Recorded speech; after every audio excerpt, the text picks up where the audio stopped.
Appui financier au projet sécurisation des systèmes pastoraux au Niger par le renforcement de la gouvernance foncière. L'Union européenne et le ministère de l'Agriculture ont signé une convention dans ce sens. Don des produits pharmaceutiques et équipements médicaux au ministère de la Santé publique, plus de 500 millions de francs CFA, la valeur estimée. Des ONG et organismes internationaux soutiennent le système sanitaire nigérien et appuient les mesures préventives contre la fièvre à virus Ebola qui sévit dans la sous-région. Lancement du programme d'investissement de capacitation des collectivités territoriales, l'amélioration de l'accès des populations aux services de base est l'objectif poursuivi.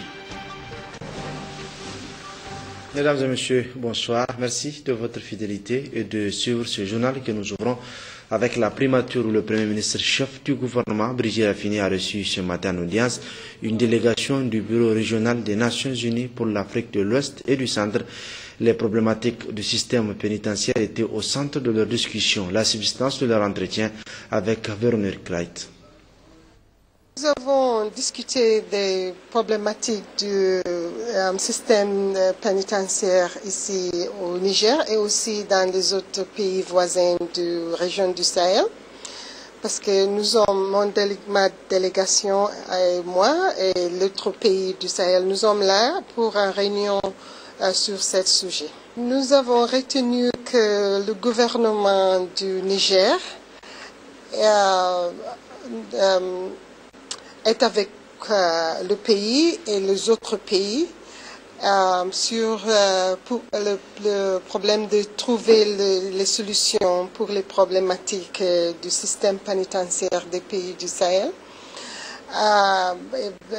Ils ont la réalisation que c'est important d'avoir des systèmes qui est très bon parce que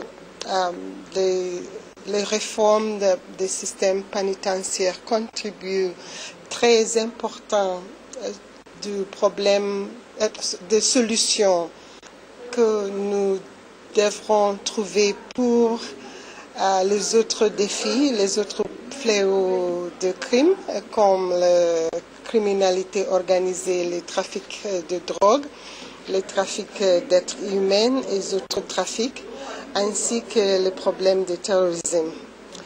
Et il faut qu'on trouve les moyens d'éviter que les gens qui entrent les prisons ne reviennent pas dans les sociétés, les populations avec les plus problèmes avant d'entrer de prison. Et aussi d'éviter la radicalisation des autres prisonniers par les prisonniers terroristes. Donc, le challenge maintenant, c'est de trouver des solutions pour éviter ces problèmes-là. Par ailleurs, la salle de banquet de la primature a servi de cadre ce matin à l'atelier de lancement du programme d'investissement et de capacitation des collectivités territoriales. Ce programme a pour, entre autres objectifs, l'amélioration de l'accès des populations aux services sociaux de base. Rahila Touchebou et Alaji Barokoba. Le développement local et la bonne gouvernance, la formation et la capacitation et le mécanisme de financement des collectivités territoriales sont les trois axes d'intervention de ce programme d'investissement et de capacitation des collectivités territoriales PICT. Ce programme financé par la coopération allemande couvrira l'ensemble des 104 communes des régions d'Agadez, Tawa et Tillabéri et les 3 régions collectivités territoriales. L'Allemagne reste un partenaire fidèle et également important dans ce champ politique. Et pour cela, nous sommes fiers. Dans l'ensemble, l'Allemagne continue son engagement dans la coopération germano-nigérienne avec 62 millions d'euros dans le prochain cycle. Mesdames et messieurs, dans le cadre de la décentralisation, beaucoup de progrès étaient réussis et l'Allemagne salue ces avancements significants qui ont été réalisés notamment depuis 2012 dans le lancement du PDES. Le programme PICT sera mis en œuvre à travers 3 composantes sous le pilotage de la primature. C'est le FICOT, Fonds d'investissement pour les collectivités territoriales, pour la composante 1, qui s'appelle Développement local et bonne gouvernance. Le CFGCT, Centre de formation en gestion des collectivités territoriales, pour la composante 2, qui est appelée formation et capacitation des acteurs de la décentralisation en maîtrise d'ouvrage local. Et troisième composante, l'ANFICT, pour le mécanisme pérenne de financement des collectivités territoriales. En lançant officiellement le programme PICT, le directeur de cabinet adjoint du Premier ministre a tenu à rappeler que la décentralisation est une option politique de l'État du Niger. Comme vous le savez, la décentralisation est une option politique de l'État du Niger. En effet, la Constitution précise que l'administration territoriale repose sur les principes de la décentralisation et de la déconcentration. La même Constitution édicte les principes de l'administration des collectivités territoriales, leurs compétences, leurs ressources, les conditions de leur développement harmonieux. Cette volonté populaire est traduite dans le programme de renaissance de son Excellence M. Issoufou Mahamadou, président de la République, chef de l'État, et sa déclinaison opérationnelle qui est la déclaration de politique générale du Premier ministre. Cet atelier de lancement du programme d'investissement et de capacitation des collectivités territoriales permettra aux participants de renforcer davantage l'option du gouvernement pour un accompagnement technique et financier responsable et effectif des collectivités territoriales et des villes bénéficiaires de ce programme. Le projet sécurisation des systèmes pastoraux au Niger par le renforcement de la gouvernance foncière va bénéficier d'un appui financier de la part de l'Union européenne. La convention pour le financement de ce projet a été signée cet après-midi même à Niamey entre le représentant de l'Union européenne et le ministre en charge de l'agriculture et président du comité national du code rural et d'État avec Djouari Siaka Kombari et Salif Garba. Cette convention permettra le décaissement de 3 millions d'euros, soit environ 2 milliards de francs CFA pour le compte du projet. L'Union européenne, à travers son programme sécurité alimentaire, vient en appui à la sécurité des systèmes pastoraux au Niger par le renforcement de la gouvernance foncière. Le président du comité national du code rural nous situe l'importance de ce projet.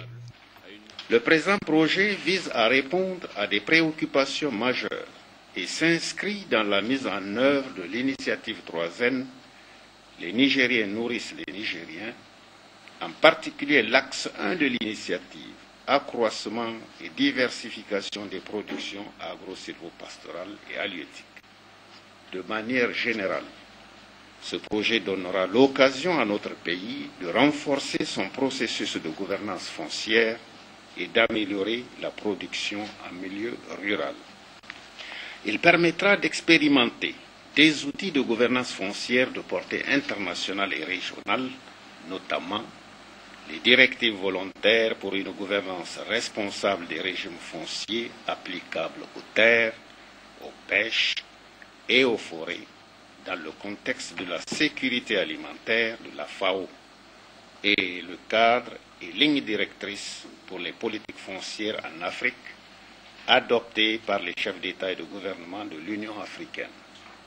Ce projet permettra également d'améliorer la reconnaissance et la prise en compte des droits fonciers des éleveurs, de sécuriser les espaces et ressources réservés à l'élevage, de prévenir les conflits liés à l'utilisation des ressources pastorales, de renforcer les capacités d'action des structures du code rural dans le domaine du foncier pastoral, de soutenir les structures du code rural dans le processus d'élaboration et de mise en œuvre du schéma d'aménagement foncier, notamment dans les régions de Dosso et des Indères.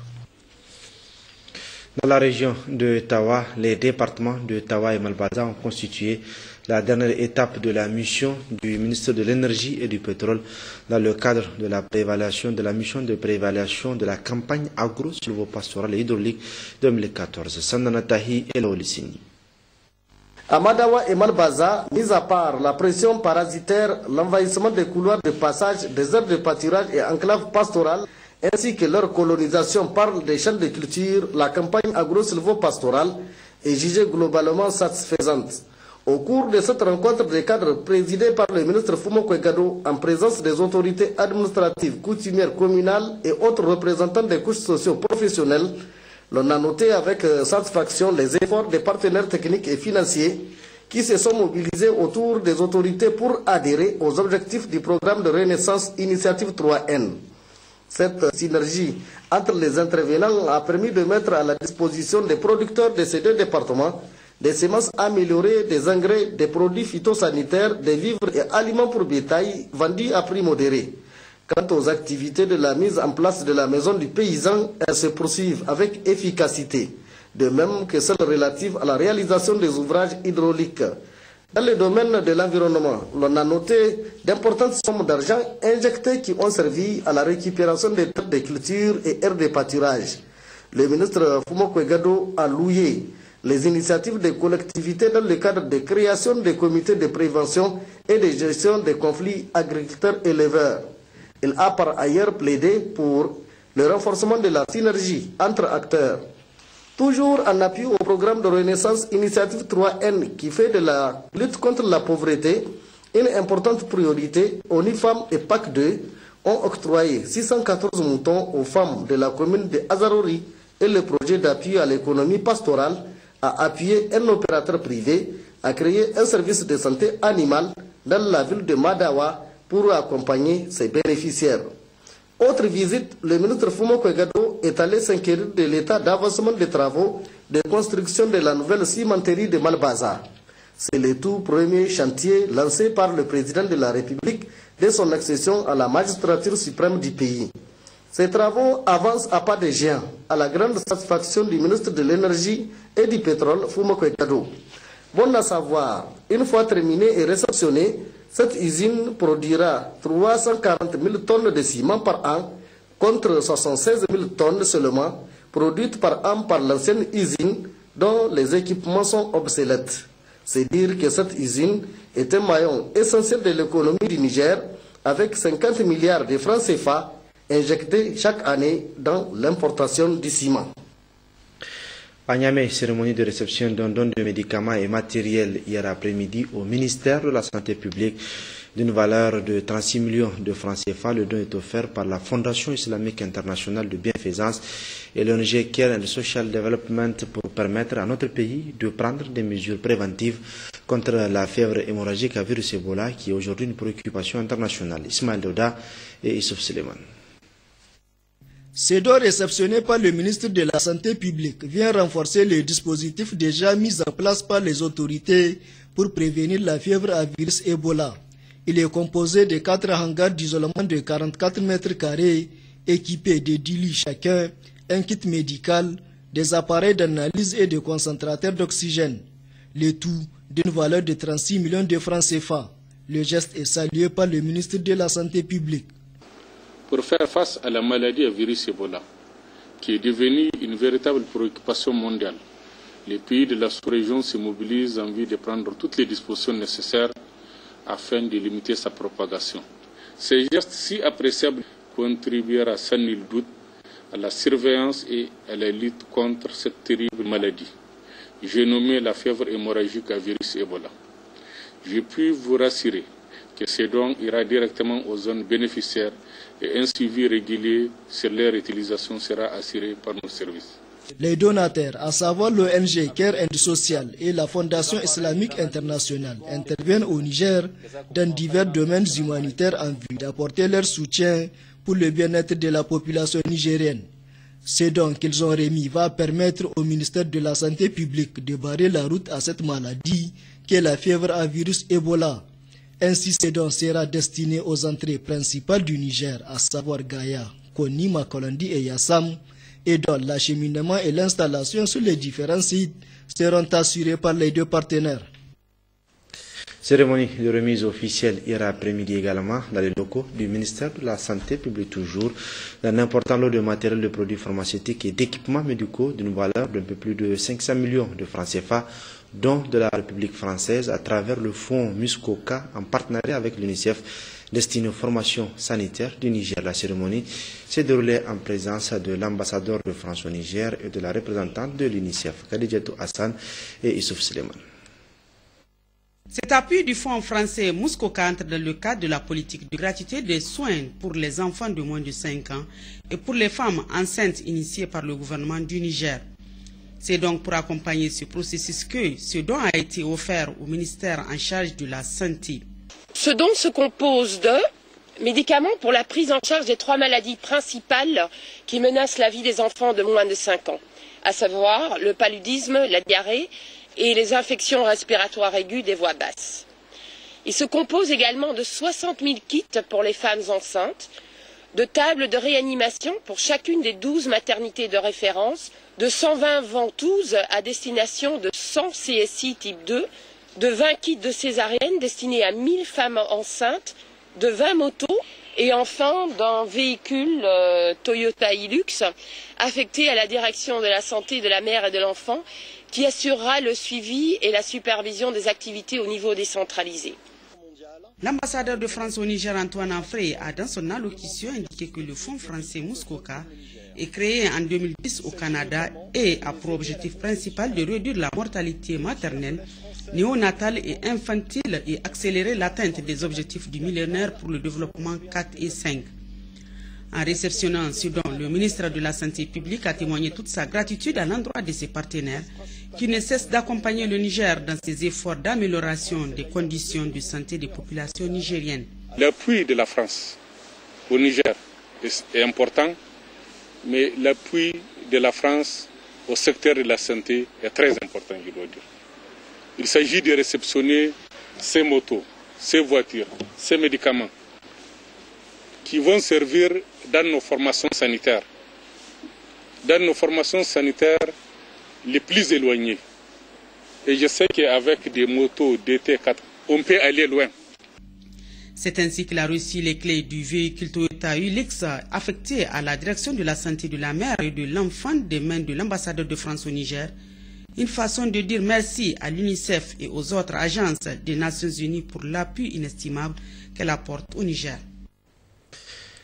Et ce communiqué qui vient de nous parvenir, celui du ministère des Affaires étrangères, de la coopération, de l'intégration africaine et des Nigériens à l'extérieur. Le ministère des Affaires étrangères, de la coopération, de l'intégration africaine et des Nigériens à l'extérieur a le plaisir d'informer l'opinion publique de la nomination le lundi 10 novembre 2014 par le secrétaire général de l'Organisation des Nations Unies, Ban Ki-moon, de maître Isaka Sunna, ancien ministre de la Justice, ancien bâtonnier de l'Ordre des avocats du Niger, ancien président de la CENI, au poste de chef adjoint de la mission des Nations Unies pour l'observation des élections au Burundi.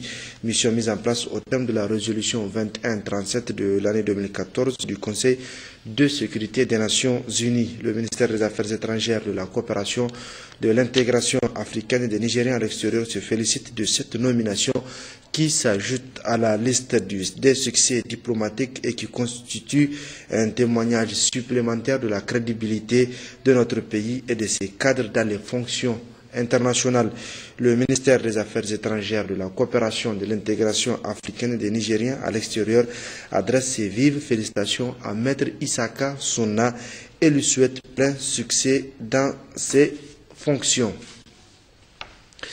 La ministre des Enseignements secondaires a rencontré hier après-midi à Niamey le cadre de concertation pour les enseignements secondaires. L'objectif était de discuter sur les problèmes liés à l'éducation, notamment ceux des enseignements secondaires, afin de trouver des solutions idoines. Sakinatou Abdou et Issouf Nomo.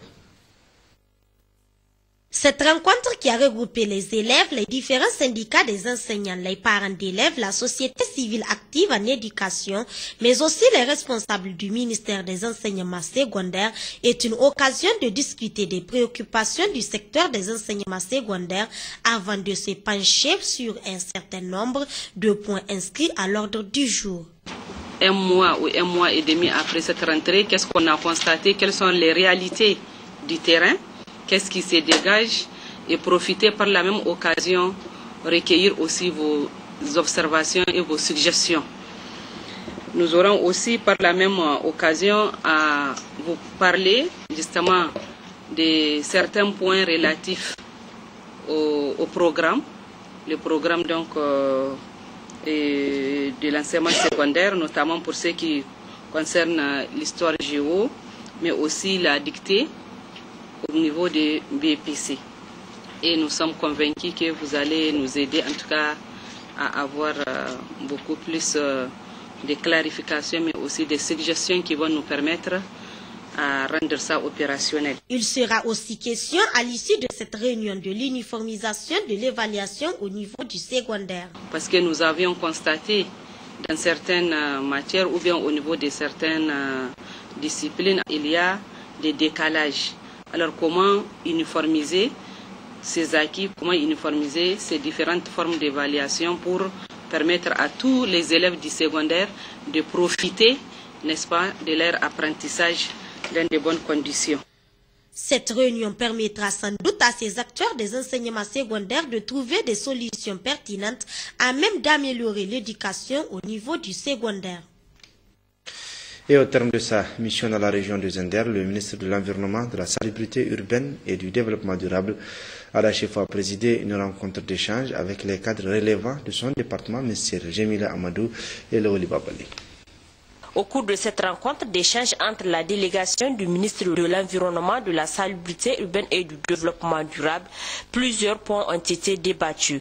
Il s'agit entre autres du port obligatoire de la tenue, de la ponctualité, de l'assiduité au travail, le transfert des compétences, le respect de la dignité humaine, celui de la hiérarchie, la dépolitisation de l'administration au nom du règlement de service. Ada Chefou a aussi rappelé que son département ministériel fait partie de l'initiative 3N, les Nigériens nourrissent les Nigériens, de son Excellence El Hadji Issoufou Mahamadou, président de la République, chef de l'État, dans son programme de renaissance. Par rapport à la gestion des ressources, le ministre a exhorté les participants à prendre beaucoup d'initiatives et faire remonter l'information au niveau national, car selon lui, la communication est un outil indispensable dans le processus du développement d'un pays. D'autres points ont été également évoqués, à savoir la question de la salubrité. Les services doivent être propres et les agents doivent apporter leur contribution pour l'amélioration de l'environnement et du cadre de vie, surtout que l'État a accompagné les populations dans la prise en charge de cette problématique d'insalubrité à travers des opérations de ramassage de déchets pour lesquelles 1 milliard de francs CFA sur fonds propres a été alloué pour le déroulement de ces activités. Toujours dans le même cadre, la région de Zender a bénéficié de 133 millions de francs CFA. La restauration de l'environnement à travers des actions de plantation d'arbres, condition sine qua non de lutte contre la désertification et l'interdiction de l'occupation anarchique par de logements et autres bâtiments privés, sont entre autres points évoqués par le ministre. À la fin de son intervention, des questions ont été posées auxquelles des réponses appropriées ont été apportées par l'équipe du ministre. Il faut enfin noter qu'à la fin de cette mission dans la région de Zender, le ministre Ada Chefou et les membres de sa délégation ont rendu une visite de courtoisie au sultan du Damagaram, son Altesse Aboubakar Sanda. Cérémonie hier à Zender toujours du lancement des travaux de construction de l'école bilingue où étudieront 200 élèves, à savoir des Nigériennes et des Nigérianes. Cérémonie présidée par le représentant de la ministre en charge de l'enseignement secondaire, Awa Ali et Ali Abou. Plusieurs allocutions ont marqué cette cérémonie.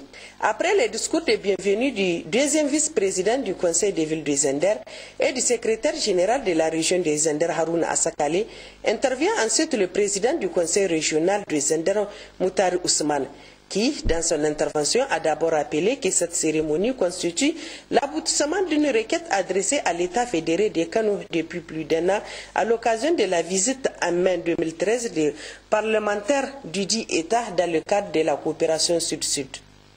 En effet, c'est au cours de cette visite que les deux parties se sont entendus débattre leur coopération autour d'un certain nombre d'axes, à savoir la construction d'un complexe multilingue à Zender. L'objet de la cérémonie est également donner l'opportunité aux jeunes de la région de Zender d'étudier dans diverses institutions de formation professionnelle et académique. En prenant la parole, M. Aoudi Abdelkader Adam Bafa, représentant l'État fédéré des Kano, précise que la construction de ce collège bilingue renforcera les relations entre les populations de la région de Zender et celles de l'État fédéré des Kano au Nigeria. Dans son intervention, le représentant de l'ambassadeur du Nigeria au Niger, El Hadji Zeyanu Ibrahim, a lui aussi rappelé les relations qui existent entre le Niger et le Nigeria, avant d'indiquer que cet établissement renforcera davantage le lien entre Kano et Zender, entre le Nigeria et le Niger. Dans son discours du lancement des travaux de construction de l'école bilingue dénommée École bilingue Issoufou Mohamedou, le conseiller technique représentant la ministre en charge de l'enseignement secondaire au Niger a précisé qu'après le collège bilingue de l'amitié Kano Niger dénommé ingénieur Rabi Moussa Konkoso pour les garçons à Niamey, puis la signature de la convention le 15 septembre dernier par la ministre de l'enseignement secondaire, Mme Betty Acheta Habibou, et le ministre de l'Éducation de l'État fédéré de Kano, Tajidine Gambo, pour la construction et l'exploitation de 2 établissements bilingues d'enseignement secondaire au Niger. Notons que ces travaux prévus pour durer 3 à 4 mois coûteront la somme d'1,2 milliard de francs CFA. Conduite par le conseiller du ministre des Arts et du Loisirs, la mission sur la parenté à plaisanterie était à la Maison de la Culture d'Ilela, dans la région de Tawa. Le secrétaire général de la préfecture a présidé une conférence à cette occasion. Kader Sangaré et Mohamed Agoumou. Dans sa quête quotidienne du bien-être pour les populations nigériennes, dans son souci de tout mettre en œuvre pour consolider la paix et la culture sociale, le gouvernement de la 7e République, au premier rang duquel son Excellence Alaji Issou Mamadou, président de la République, ont initié la caravane de la parenté à plaisanterie afin de sillonner toutes les régions du pays pour mieux renforcer la culture de la paix. Dans son mot introductif à l'occasion de cette conférence, le secrétaire général de la préfecture d'Ilela, Abdoulaye Husseini, a tenu à rendre un hommage mérité au ministre de la Culture, des Arts et des Loisirs pour le choix de son département comme département hôte de la région de Tawa pour la représentation culturelle de la parenté à plaisanterie. Abdoulaye Husseini de souligner que la parenté à plaisanterie traduit des rapports multiséculaires qui entretiennent les différents groupes ethniques de notre pays, partageant les mêmes joies et peines dans une atmosphère de solidarité. Il a rappelé que la parenté à plaisanterie a plusieurs avantages, parmi lesquels la cohésion sociale, la paix, l'unité et l'entraide. Le secrétaire général de la préfecture de Lela a souligné quelques objectifs de la parenté à plaisanterie qui sont entre autres l'apaisement des tensions sociales au sein des communautés, le renforcement et la consolidation de la culture de la paix. Avant de terminer ses propos, Abdoulaye Husseini a chargé le conseiller du ministre de transmettre toutes ses salutations et ses remerciements au ministre de la Culture, des Arts et des Loisirs au nom de la population du département d'Ilela. Ainsi, les troupes artistiques et humoristiques venues de Difa, Dosso, Agadez et d'Ilela ont présenté au public venu nombreux leurs prestations à travers chants, danse, sketch, humour. Tout ceci dans une ambiance fraternelle, chaleureuse et amicale. La remise des documents au préfet d'Ilela, Maman Issa Ibrahim, ouvrage édité par les enseignants-chercheurs de l'université Abdoumoumou Diofo de Niamey sur l'étude du cousinage de la parenté à plaisanterie, a constitué la fin de la soirée. La représentation de la FAO au Niger a fait ce matin un don aux différents clubs d'écoute communautaire de 8 communes de convergence du Niger, composés de matériel de communication. Ce geste qui s'inscrit dans le cadre de la mise en œuvre du projet préparation et renforcement des moyens d'existence des ménages vulnérables face aux risques et catastrophes a été réceptionné par le haut-commissaire à l'initiative 3N, Mariam Dakou et Bachir Harouna. Il vous souviendra qu'en janvier dernier, la FAO et le gouvernement du Niger ont signé un document cadre de programmation pays pour la période 2013-2016. Un cadre qui s'oriente vers la transition, urgence, résilience et développement tout en se focalisant sur la sécurisation des conditions de production et de vie des ménages ruraux vulnérables. C'est dans le cadre de ce programme, à travers son projet OSRO, un projet qui intervient dans 3 pays de l'Afrique, à savoir le Tchad, le Sénégal et le Niger, que ce matériel est remis au club d'écoute communautaire du Niger. L'honneur nous échoit aujourd'hui de remettre aux membres des clubs d'écoute 240 radios solaires, 150 téléphones cellulaires pour un coût total de plus de 21 millions de francs CFA. Je reste persuadé que ces acquisitions vont permettre aux clubs d'écoute communautaire de préparer et de renforcer les capacités des communautés bénéficiaires pour faire face aux risques de crise et catastrophes liées au changement climatique. Le haut commissaire à l'initiative 3N a salué et félicité l'Organisation des Nations Unies pour l'alimentation et l'agriculture pour ces gestes hautement symboliques. Au nom du gouvernement du Niger, remercier le Royaume de Belgique et la FAO pour ce geste.